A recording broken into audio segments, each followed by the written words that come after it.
Shalom, jemaat sekalian dikasihi Tuhan, sungguh minggu ini adalah minggu yang spesial. Demi menerapkan protokol kesehatan, di satu sisi kita tidak disangka, kita tidak bisa rekaman langsung dari laundromat seperti biasa. Saya khotbah di rumah dan saudara mengikutinya dari rumah masing-masing. Tapi di sisi yang lain sungguh kita bersyukur karena Tuhan memberikan kita teknologi untuk bisa tetap beribadah bersama-sama setiap minggunya. Dan firman Tuhan yang akan kita renungkan bersama-sama, firman Tuhan itu tidak terbatas oleh ruang, tidak terbatas oleh waktu. Mari di pagi hari ini kita bersama-sama, kita datang pada Tuhan, kita minta pertolongan dari Tuhan, agar Dia berbicara kepada setiap kita. Mari kita berdoa. Bapa, kami bersyukur di pagi hari ini kami bisa sekali lagi datang beribadah, kami bisa mendengarkan kebenaran firman-Mu. Bapa, berbicaralah kepada setiap kami, dan khususnya ketika kami bersama-sama merenungkan topik tentang gereja yang begitu penting. Kau bisa berbicara kepada setiap kami, berfirman kepada setiap kami yang mengubah hati pikiran kami, agar kami bisa hidup memuliakan nama-Mu. Di dalam nama Tuhan Yesus kami berdoa. Amin. Jemaat sekalian dikasihi Tuhan, saya akan memulai khotbah pagi hari ini dengan 3 kisah. Ada seseorang bernama, sebut saja namanya Pak Alfa, sudah menjadi satu jemaat di sebuah gereja. Sudah lama. Semua orang mengenal dia dengan dekat dan dia mengenal setiap orang. Gereja itu seperti keluarganya sendiri. Tapi pada suatu hari Minggu, Pak Alfa pulang dari gereja dengan hati sedikit tidak enak, sedikit kesel. Karena dia tidak senang bangku favoritnya di gereja itu diduduki oleh sebuah keluarga baru yang datang berkunjung. Ada juga seseorang bernama Bu Beta. Bu Beta telah lama berjemaat di sebuah gereja, tapi Bu Beta ini tidak terlalu mau terlibat di dalam kehidupan gereja. Dia sibuk di dalam usahanya sendiri. Tidak banyak orang mengenal dia, dan Bu Beta juga tidak banyak mengenal jemaat yang lain. Dia selalu datang rutin, tepat waktu ketika gereja dimulai, tapi dia selalu menghindari kontak mata dengan para asyir. Dia duduk di pojok sebelah kiri, dan begitu ibadah selesai, dia secepatnya pulang dan meninggalkan gereja. Ada juga seorang pemudi bernama Delta. Delta ini termasuk baru di gereja, tapi dia aktif sekali. Dia sibuk dengan pelayanan, kepengurusan, mengurus dana dan budgeting dan lain sebagainya. Tapi di tengah kesibukannya, Delta sudah berbulan-bulan tidak baca Alkitab dan berdoa secara pribadi kepada Tuhan. So sekalian, tentunya 3 kisah ini hanyalah sebuah kisah fiktif. Tapi saya ingin bertanya, apakah saudara mengenal orang seperti itu? Atau bahkan kita sendiri termasuk orang-orang seperti itu? So sekalian, ketika kita berbicara tentang apa itu gereja, sebenarnya ini tidak bisa dipisahkan dari pertanyaan seperti apa gereja bagi kita. Karena setiap dari kita cenderung memiliki definisi sendiri tentang apa itu gereja. Ada yang mungkin menganggap gereja itu seperti keluarga, seperti Pak Alfa. Ada yang mungkin menganggap gereja itu sebuah komunitas, di mana jemaat Tuhan adalah anggotanya. Ada yang menganggap gereja ini seperti organisasi, di mana setiap dari kita harus sibuk terlibat pelayanan di dalamnya. Yang manakah yang benar? Apakah gereja itu keluarga? Apakah gereja itu komunitas? Atau gereja adalah sebuah organisasi? Nah, jemaat sekalian, di pagi hari ini saya mengajak kita untuk melihat dan merenungkan apa yang Alkitab katakan mengenai gambaran gereja sebagai keluarga, sebagai komunitas, dan sebagai organisasi. Dan saya mengajak kita untuk melihat mengapa ketiga kisah yang tadi saya berikan merupakan hasil dari pemahaman yang salah tentang gereja. Mari kita lihat yang pertama, gereja sebagai keluarga. Di dalam Alkitab, khususnya Perjanjian Baru, seringkali kita menemukan gereja itu dideskripsikan sebagai keluarga Tuhan atau households of God, family of God, di mana kita adalah saudara-saudari seiman. Tapi saudara sekalian, dalam kehidupan kita sehari-hari, ketika kita berbicara tentang gereja sebagai keluarga, apa yang muncul di pikiran saudara? Saya rasa sebagian besar dari kita akan berpikir tentang konsep kekeluargaan, suatu kehangatan, kedekatan, relasi, keintiman antar jemaat. Mungkin kita juga berpikir gereja sebagai keluarga itu adalah gereja yang tidak terlalu besar, gereja yang tidak kaku, tidak formal. Gereja yang mungkin sebelum pandemi sering kumpul-kumpul, sering ramah tamah, jemaat saling mengenal, dan lain sebagainya. Saudara, ketika kita menggambarkan gereja sebagai keluarga, seringkali apa yang kita gambarkan adalah gereja, rasa kekeluargaan di dalam gereja, khususnya antar jemaat. Suatu kedekatan seperti keluarga kita sendiri. Tapi benarkah itu, saudara? Apa yang sebenarnya Alkitab katakan tentang gereja sebagai keluarga? Menarik sekali ketika kita telusuri lebih lanjut di Perjanjian Baru, melihat berbagai macam deskripsi gereja sebagai keluarga. Kita bisa menemukan bahwa fokus utamanya bukanlah tentang relasi antar jemaat, tapi fokus utamanya adalah tentang relasi antara Tuhan Allah dan kita sebagai umatnya. Mari saudara, saya mengajak kita membaca satu perikop Alkitab yang diambil dari surat Efesus pasal yang kedua, ayat 17-19. Saudara boleh buka Alkitab saudara di tempat masing-masing. Saya akan bacakan dimulai dari ayat 17. Ayat 17. Ia datang dan memberitakan damai sejahtera kepada kamu yang jauh dan kepada kamu dan mereka yang dekat. Karena oleh Dia kita kedua pihak dalam satu roh beroleh jalan masuk kepada Bapa. Demikianlah kamu bukan lagi orang asing dan pendatang, melainkan kawan sewarga dari orang-orang kudus dan anggota-anggota kerajaan Allah. Di Efesus pasal kedua ini kita bisa melihat dengan jelas Rasul Paulus menggambarkan gereja sebagai keluarga. Dan di bagian ini Paulus menjelaskan kepada gereja di Efesus bahwa baik orang Yahudi maupun orang Yunani merupakan kawan sewarga dan anggota-anggota keluarga Allah. Saudara sekalian, ini adalah hal yang luar biasa. Karena apabila kita tahu orang Yahudi dan orang Yunani adalah dua pihak yang selalu berseteru, mereka adalah musuh bebuyutan. Tetapi Paulus mengatakan karena karya Tuhan Yesus di atas kayu salib, kedua pihak ini telah diperdamaikan. Yesus menebus mereka. Yesus memanggil mereka, memberitakan damai sejahtera kepada mereka, mengundang mereka masuk ke dalam satu keluarga. Saudara bayangkan, dari musuh bukan hanya menjadi teman, tapi juga menjadi satu keluarga. Dan bagaimana semuanya ini bisa terjadi? Sebelumnya di Efesus pasal pertama ayat kelima, Paulus berkata, dalam kasih Ia telah menentukan kita dari semula oleh Yesus Kristus untuk menjadi anak-anaknya sesuai dengan kerelaan kehendak-Nya. Gereja sebagai keluarga bukan sekedar berbicara mengenai kehangatan relasi di antara jemaat, tapi gereja sebagai keluarga berbicara tentang status kita sebagai anak-anak Allah. Kita manusia yang berdosa ini bukan lagi dianggap sebagai seteru Allah, bukan juga dianggap sebagai hamba, tapi kita diangkat menjadi anak, menjadi anggota keluarga Allah. Setelah inilah pengertian paling mendasar tentang gereja sebagai keluarga. Karena gereja sebagai keluarga berbicara tentang karunia Allah yang mengangkat kita di dalam karya keselamatan Tuhan Yesus untuk masuk ke dalam keluarganya yang kita kenal sebagai gereja Tuhan. Dan gambaran ini juga bisa kita temukan di bagian lain. Saya tidak akan bacakan hari ini. Saudara bisa cek sendiri di Galatia 3 ayat 26-39 dan Roma pasal 8 14-27. Saudara, pengertian yang benar tentang gereja sebagai keluarga itu sangat penting untuk kita pahami. Karena kalau ini benar, berarti menjadi anggota keluarga Tuhan itu sebenarnya sangatlah berbeda dengan pengertian biasa kita tentang sebuah keluarga. Setiap keluarga itu berbeda. Saya yakin kita memiliki budaya tertentu, kita memiliki ciri khas tertentu dan keunikan sendiri-sendiri. Tapi satu hal yang pasti, semua keluarga itu cenderung eksklusif terhadap orang luar yang bukan anggota keluarga. Jadi bisa dikatakan di dalam keluarga seringkali kita bertindak egois. Egois bukan dalam arti negatif, tapi kita tidak nyaman ketika ada orang luar yang masuk ke dalam keluarga kita. Ketika private space kita, privasi kita dimasuki, diganggu oleh orang lain. Eksklusivitas adalah ciri khas dari sebuah keluarga. Ini ruang saya, ini kamar saya, ini bangku saya, ini meja saya.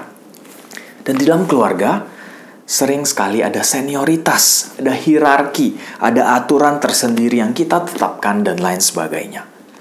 Tapi, keluarga di dalam Tuhan itu berbeda. Kita tidak bisa serta-merta membawa pemikiran kita tentang keluarga itu seperti apa dan lalu mengaplikasikannya kepada gereja. Karena di dalam Tuhan Yesus, setiap dari kita itu setara di hadapan Allah. Tidak ada yang lebih tinggi, tidak ada yang lebih rendah. Tidak ada hierarki, tidak ada kebanggaan senioritas dalam arti saya sudah lama, kamu lebih baru. Tidak ada istilah orang luar, orang dalam. Tidak ada eksklusivisme yang menutup pintu terhadap orang luar. Saudara, gereja adalah keluarga milik Tuhan. Bukan milik pendeta atau hamba Tuhan. Bukan milik majelis, bukan juga milik pendiri gereja. Tapi Tuhan, karena Dialah memanggil kita, melayakkan kita, dan mengundang kita untuk masuk ke dalam keluarganya. Tidak memandang status dan murni adalah karunia Allah. Saudara, ini bukan lalu berarti rasa kekeluargaan kedekatan itu salah atau tidak penting. Justru sebaliknya, rasa kekeluargaan atau kedekatan antar jemaat dalam sebuah gereja itu seharusnya ada di setiap gereja yang sehat.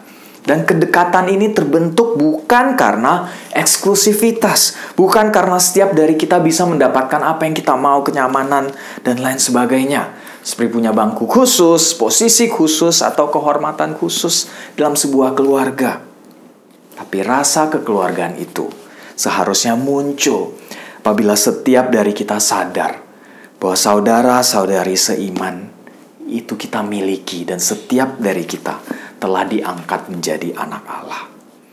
Sekalian dalam satu keluarga Allah, mungkin kita berbeda secara penampilan, kita berbeda secara karakter, kita berbeda secara selera, secara bahasa, latar belakang, dan lain sebagainya. Dan sama seperti orang Yahudi dan orang Yunani di gereja Efesus, kita juga mau dekat satu kepada yang lain. Karena Tuhan Yesus yang terlebih dahulu mengundang kita untuk dekat kepadanya. So, bayangkan betapa indahnya apabila relasi antar jemaat dibentuk oleh pengertian seperti ini. Ketika setiap dari kita datang bukan dengan idealisme sendiri tentang apa yang kita mau. Saya mau pujian seperti ini, saya mau panggung seperti ini, saya mau fasilitas seperti ini. Tapi bayangkan setiap dari kita datang lebih mementingkan kepentingan orang lain. Kita datang bukan lagi bertanya apa yang gereja bisa berikan kepadaku. Tapi kita datang dan bertanya, apa yang gereja ini butuhkan dan apa yang bisa saya beri, apa yang bisa saya layani. Gereja yang sehat mau melayani sesama, walaupun mungkin ini berarti kenyamanan pribadi kita terganggu. Itulah gereja sebagai keluarga. Jadi poin pertama, saudara ingat, gereja adalah keluarga bukan hanya karena rasa kekeluargaan itu, tapi karena setiap dari kita telah dipanggil menjadi anak-anak Allah. Poin yang kedua, gereja sebagai komunitas. Saudara, banyak dari kita yang secara tidak langsung berpikir menjadi jemaat sebuah gereja itu sama seperti menjadi member atau anggota dari sebuah komunitas. Apakah saudara pernah menjadi anggota satu komunitas tertentu? Mungkin bulu tangkis, atau goes, atau yoga, atau mungkin komunitas memasak, dan lain sebagainya. Dan jika gereja adalah sebuah komunitas, lalu apa yang membedakan gereja dengan komunitas yang lain? Saudara, di satu sisi, gereja memang adalah sebuah perkumpulan, sebuah komunitas. Seorang teolog bernama D.A. Carson berkata bahwa kata gereja itu berasal dari kata Yunani ekklesia yang secara harafiah hanyalah berarti suatu kawanan, perkumpulan, atau komunitas. Ekklesia secara harafiah tidak memiliki arti rohani yang khusus. Jadi di satu sisi, gereja memang adalah sebuah komunitas. Nah, lalu apa yang membedakan gereja dengan komunitas yang lain? Ada dua hal, saudara. Yang pertama, gereja adalah komunitas yang terbentuk karena panggilan, bukan karena kepentingan. Mari saya mengajak kita membuka Alkitab lagi. Kita melanjutkan pembacaan kita tadi dari Efesus pasal yang kedua, ayat 20. Saya akan bacakan ulang dari ayat 19. Ayat 19. Demikianlah kamu bukan lagi orang asing dan pendatang, melainkan kawan sewarga dari orang-orang kudus dan anggota-anggota keluarga Allah. yang dibangun di atas dasar para rasul dan para nabi, dengan Kristus Yesus sebagai batu penjuru. Sebuah komunitas itu biasa terbentuk karena common interest, hobi yang sama, kepentingan, keperluan yang sama. Contohnya, klub goes terdiri dari orang yang suka bersepeda, komunitas masak terdiri dari orang-orang yang suka masak, dan lain sebagainya. Tapi gereja menurut Efesus pasal kedua itu berbeda. Gereja adalah satu komunitas yang terbentuk bukan karena hobi yang sama, bukan karena kepentingan yang sama. Tapi menurut ayat 20, gereja terbentuk dan dibangun di atas dasar apa? Dasar kebenaran firman Tuhan. Atas dasar pengajaran para rasul, para nabi. Dengan Tuhan Yesus sebagai pusatnya, batu penjurunya. Poin yang kedua, gereja adalah satu komunitas yang berbeda karena gereja adalah komunitas yang berbagi hidup, bukan hanya berbagi waktu. Saya mengajak kita membaca satu lagi bagian firman Tuhan yang diambil dari Kisah Para Rasul, pasal yang kedua ayat 41-42 dan ayat 46. Di bagian ini, Lukas menggambarkan kehidupan komunitas gereja yang terbentuk pada awal mulanya. Saya bacakan ayat 41. Orang-orang yang menerima perkataannya itu memberi diri dibaptis, dan pada hari itu jumlah mereka bertambah kira-kira 3.000 jiwa.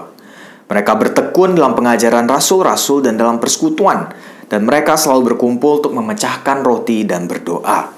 Lalu ayat 46, dengan bertekun dan dengan sehati mereka berkumpul tiap-tiap hari di dalam bait Allah. Mereka memecahkan roti di rumah masing-masing secara bergilir dan makan bersama-sama dengan gembira dan dengan tulus hati. Setelah di perikop Alkitab ini kita bisa menemukan perbedaan kedua antara komunitas gereja dan komunitas lainnya. Komunitas yang lain itu opsional, paruh waktu. Tapi tidak begitu dengan komunitas gereja.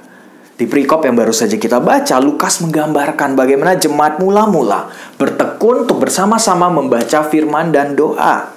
Dan bukan hanya itu, tapi mereka juga berkumpul untuk berbagi hidup. Suatu gambaran yang indah tentang apa artinya menjadi bagian dari sebuah gereja. Menjadi jemaat gereja itu lebih daripada sekedar menjadi anggota atau member sebuah komunitas. Kenapa? Karena membership itu sifatnya opsional dan pasif.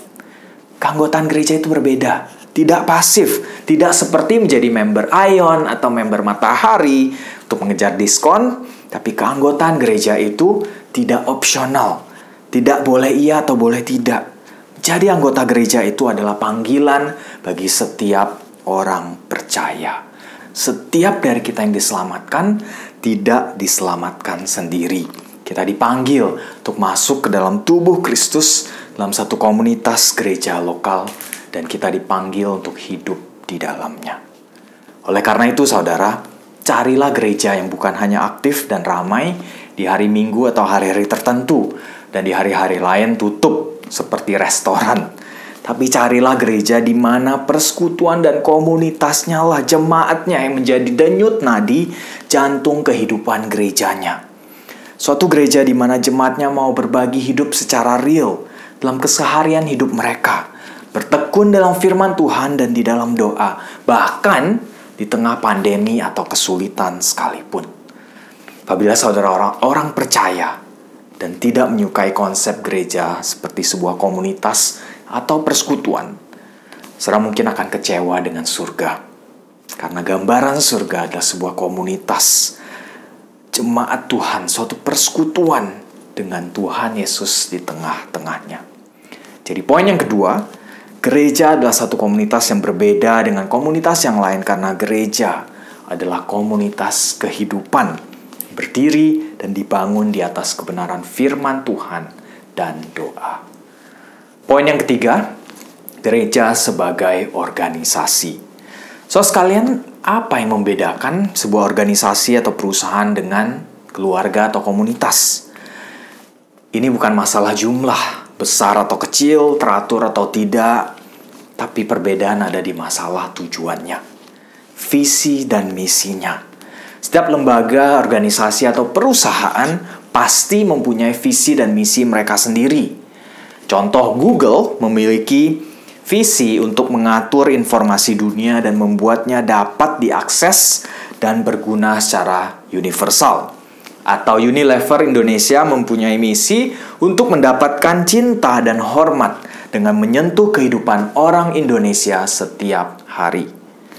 Visi dan misilah yang membedakan sebuah organisasi dengan keluarga atau komunitas. Komunitas dan keluarga itu terbentuk dengan fokus internal, ke dalam. Tidak ada keluarga yang mempunyai visi dan misi. Tapi sebuah organisasi terbentuk dengan fokus eksternal, yaitu membawa organisasi tersebut ke dalam suatu misi untuk mencapai visi yang dimiliki. Nah, lalu bagaimana dengan gereja?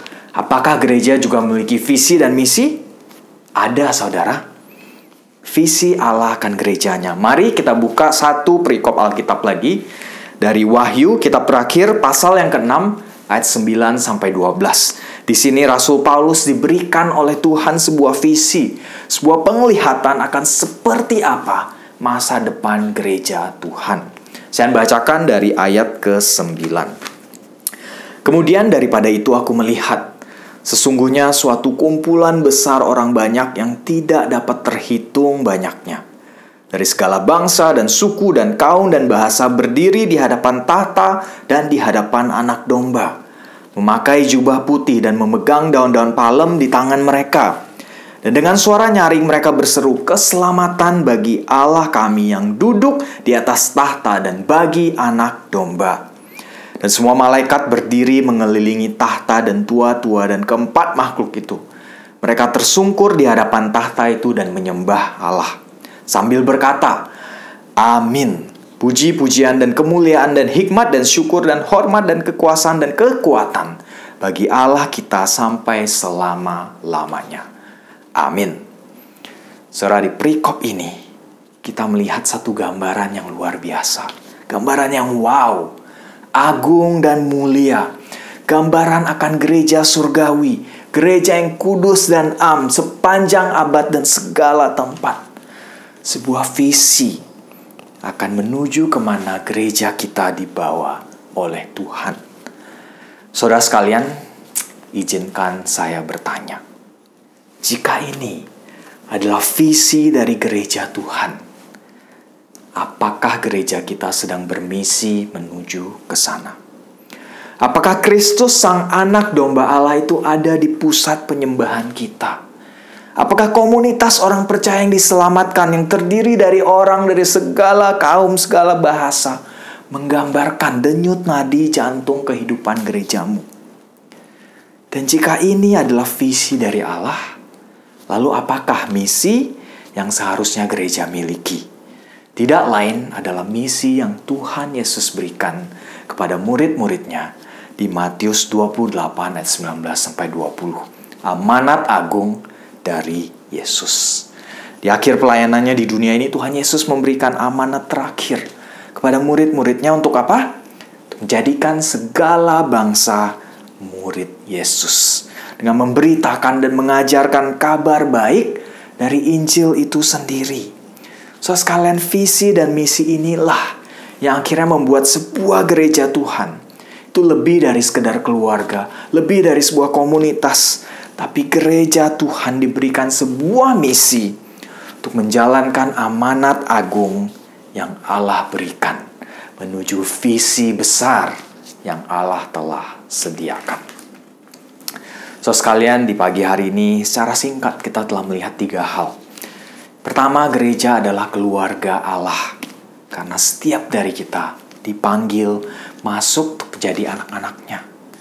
Kedua, kita melihat gereja adalah sebuah komunitas hidup yang berdiri di atas kebenaran firman Tuhan dan doa. Yang ketiga, kita melihat gereja itu lebih dari keluarga, lebih dari komunitas, tapi gereja berdiri di atas sebuah misi agung yang Allah berikan untuk mencapai visi yang telah Dia sediakan. So sekalian, sadarkah kita kalau kita mengerti akan 3 hal ini akan sangat mengubah perspektif kita tentang gereja. Saudara, gereja itu bukan restoran di mana kita bisa datang, menikmati apa yang sudah kita pesan.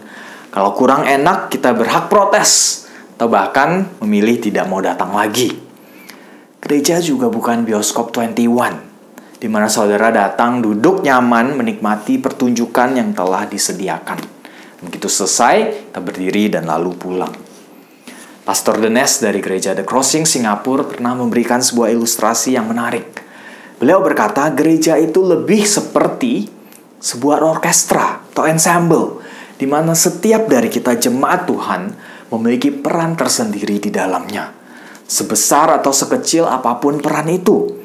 Dan para pemimpin gereja, hamba Tuhan, adalah konduktor yang mengajak setiap dari kita menjalankan peran pelayanan kita, mainkan satu melodi yang indah untuk menjalankan misi agung yang telah Allah berikan. Apabila kita mengerti akan hal ini, maka kita juga akan sadar bahwa di tengah pandemi sekalipun, gereja Tuhan tetap bisa bertumbuh. Sebanyak atau semenarik apapun penampilan atau program yang dimiliki sebuah gereja, semegah apapun gedung yang dimiliki sebuah gereja, seindah apapun melodi dari pujian yang kita naikkan, sebagus apapun pembicara-pembicara yang kita undang untuk berkhotbah, sejernih apapun kualitas suara, video, dan layar yang saudara lihat di YouTube saudara, apabila Injil Kristus tidak diberitakan, apabila jemaat Tuhan tidak dimuridkan, dan apabila kasih Kristus tidak tampak di dalam kehidupan komunitas kita, maka gereja tersebut bukanlah gereja yang sehat. Memang semua kita tahu, tidak ada gereja yang sempurna. Setiap gereja memiliki kelemahan dan kegagalan yang mereka lakukan. Banyak kekecewaan yang terjadi. Jadi saudara percayalah, apabila saudara datang ke gereja dengan pemikiran subjektif kita sendiri tentang gereja itu seharusnya apa, selera kita sendiri tentang gereja, kita tidak akan pernah menemukan gereja yang pas bagi kita. Tapi datang dan carilah gereja yang mau dibentuk oleh kebenaran firman Tuhan, dan terlibatlah di dalamnya. Berikanlah hatimu, berikanlah dirimu untuk dimuridkan oleh kebenaran firman Tuhan. Saudara sekalian, di pagi hari ini Allah memanggilmu. Allah telah memanggilmu masuk ke dalam keluarganya. Dan Allah mau agar kita juga hidup dan bertumbuh di dalamnya. Dan Allah mau engkau bermisi bersama gerejanya. Mari kita berdoa agar Tuhan memakai gereja kita, Beca Serpong Bejana yang lemah ini, yang terbatas ini, bagi kemuliaan-Nya. Mari kita berdoa. Bapa, sungguh kami bersyukur karena kami diingatkan sekali lagi akan betapa besar karunia-Mu dalam kehidupan kami. Kami yang tidak layak ini, kami yang berdosa ini, Engkau panggil, Engkau bawa masuk ke dalam keluarga-Mu. Bapa, kami berdoa agar Engkau mengubah hati pikiran kami. Ajar kami untuk melihat gereja-Mu seperti Engkau mau kami melihatnya. Ajar kami untuk bisa datang dengan kerendahan hati, kerendahan diri untuk siap dibentuk oleh kebenaran firman-Mu. Dan ajar kami Tuhan, khususnya gereja Beca Serpong ini menjadi gereja yang bisa bermisi, yang bisa melihat, memiliki kerinduan melihat orang-orang di sekitar kami yang belum diselamatkan. Dan kami bisa mengundang mereka menjadi bagian dari keluarga Allah juga. Kami berdoa dan meminta semuanya ini hanya di dalam satu nama, Tuhan Yesus, Juru Selamat kami yang hidup, Kepala gereja kami. Amin.